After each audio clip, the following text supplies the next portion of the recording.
نبی ہم سے راضی ہو جائے 63 سالہ زندگی قلم کا پیغام بولتا رہا عبداللہ کا وہ نور نظر آمنہ کا وہ لہتے جگر ہم سے راضی ہو جائے اے مسلمانوں ہم کس نبی کا کلمہ پڑھتے ہیں ہم کس نبی کا ذکر سننے اور سنانے آئے ہیں چلو امام سے پوچھتے ہیں اے امام احمد رضا آپ کی زندگی کس کے لیے ہے اے نبی علی خان کا بیٹا 63 سالہ زندگی آپ کی کس کے لیے ہے تو میرا امام فرماتا ہے تم مجھ سے پوچھتے ہو میری زندگی کس کے لیے ہے تو سنو انہیں جانا انہیں مانا نہ رکھا غیر سے کام للہ الحمد میں دنیا سے مسلمان گیا وہ ہمارے گاؤں کے سنی خیور مسلمانوں فیضی تم سے پوچھتا ہے طاہر رضا فیضی یہ تجھ سے سوال کرتا ہے ذرا بتاؤ تمہارے اور ہمارے نبی کی طرح کائنات میں کوئی ہے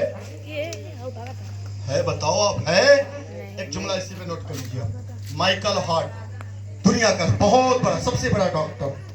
کس دھرم کو فالو کرتا تھا عیسائی دھرم کو کہاں کا رہنے والا امریکہ کا رہنے والا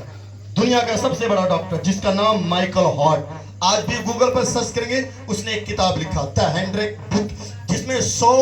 بدھیمان لوگوں کا نام لکھا تھا کتنے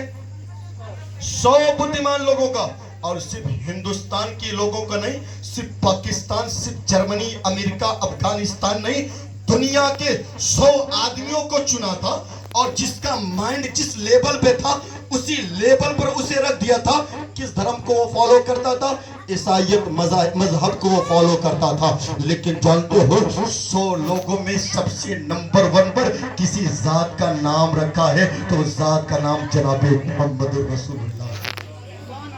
پوچھا گیا مائیکل ہارٹ سے تم تو اسلام کے دشمن ہو نا تم تو پرفیکٹ جناب محمد رسول اللہ کے دشمن ہو پھر نمبر 1 پر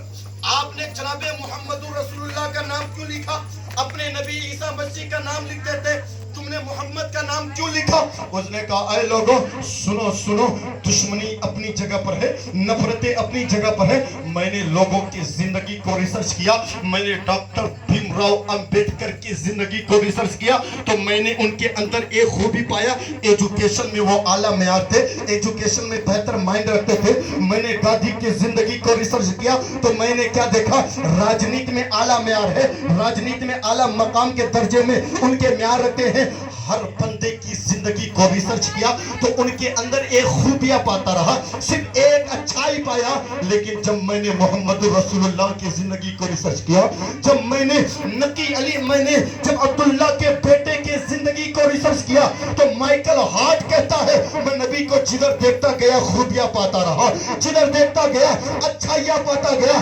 الغرض اعلیٰ حضرت کی زبانی مائیکل ہارٹ کہنے پر مجبور ہو گیا کہ سارے اچھوں میں اچھا سمجھئے جسے ہے اس اچھے سے اچھا ہمارا نبی سارے اونچوں میں اونچا سمجھئے جسے ہے اس اونچے سے اونچا ہمارا نبی کون دیتا ہے دینے کو منہ چاہیے دینے والا ہے سچا ہمارا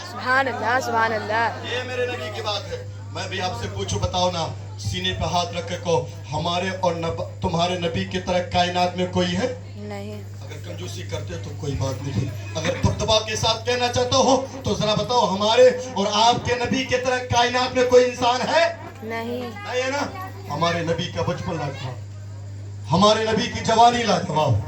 ہمارے نبی کی بزرگی لاجواب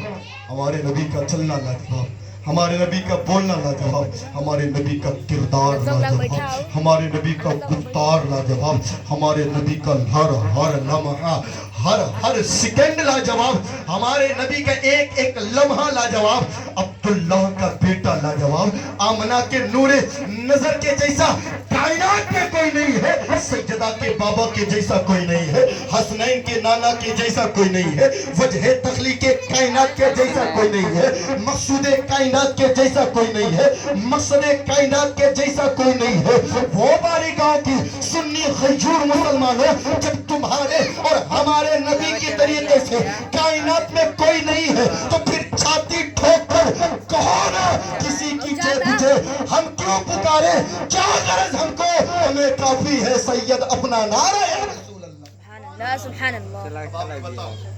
ہمارے نبی کی طرح کائنات میں کوئی نہیں ہے